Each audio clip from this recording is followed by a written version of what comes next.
पिछले 2 दशक के दौरान कलिनिंग्राड रूस की जियोपॉलिटिकल स्ट्रैटेजी के लिहाज से बहुत महत्वपूर्ण बन चुका है। अगर रूस का नेटो के साथ भविष्य में कोई युद्ध होता है तो कलिनिंग्राड रूसी ऑपरेशंस के लिए एक महत्वपूर्ण लॉन्च पैड होगा।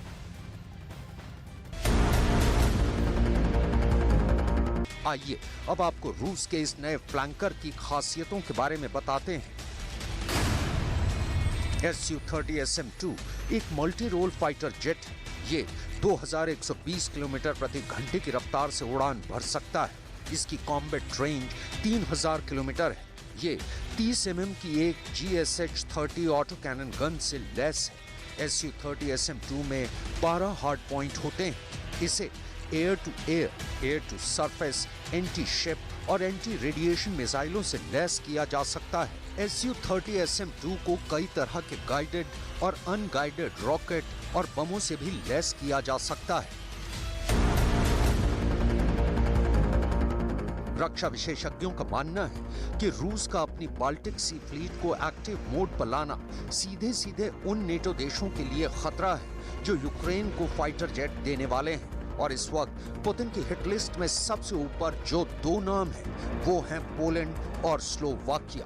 दूसरा, रूस की बाल्टिक सी फ्लीट का हेडक्वार्टर एक ऐसी जगह पर मौजूद है जिसका नाम सुनते ही नेटो देश थर्राने लगते हैं। कलिनिंग्राड यानी 224 वर्ग किलोमीटर में फैला वो इलाका जिसके खौफ में नेटो देश हमेशा रहते हैं। रूस के लिए कलिनिंग्राड एक ऐसा सैन्य अड्डा है जो पूरे यूरोप पर भारी पड़ सकता है। आइए अब आपको बताते हैं कि आखिर क्यों कलिनिंग्राड का नाम सुनकर नेटो देश दहशत से भर जाते हैं। कलिनिंग्राड की भौगोलिक स्थिति इसे सैन्य रूप से रूस के लिए बेहद महत्वपूर्ण बनाती है। दरअसल कलिनिंग्राड बाल्टिक सागर के किनारे बसा है और बाल्टिक सागर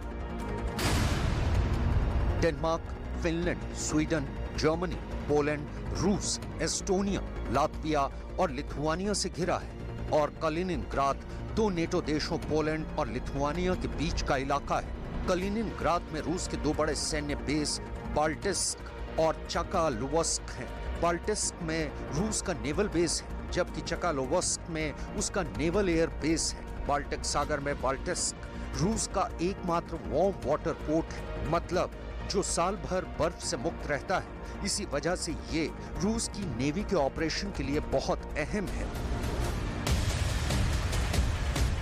पिछले 2 दशक के दौरान कलिनिंग्राड रूस की जियोपॉलिटिकल स्ट्रेटेजी के लिहाज से भी बहुत महत्वपूर्ण बन गया है।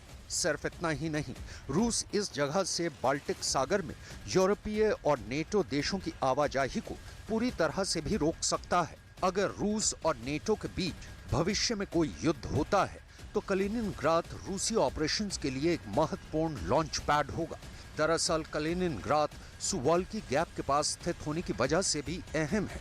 सुवाल्की गैप एक 65 किलोमीटर लंबा जमीन का टुकड़ा है जो कलिनिंग्राड और बेलारूस को जोड़ता है। लेकिन सुवाल्की गैप नेटो सदस्य देशों पोलैंड और लिथुआनिया के बीच में पड़ता है।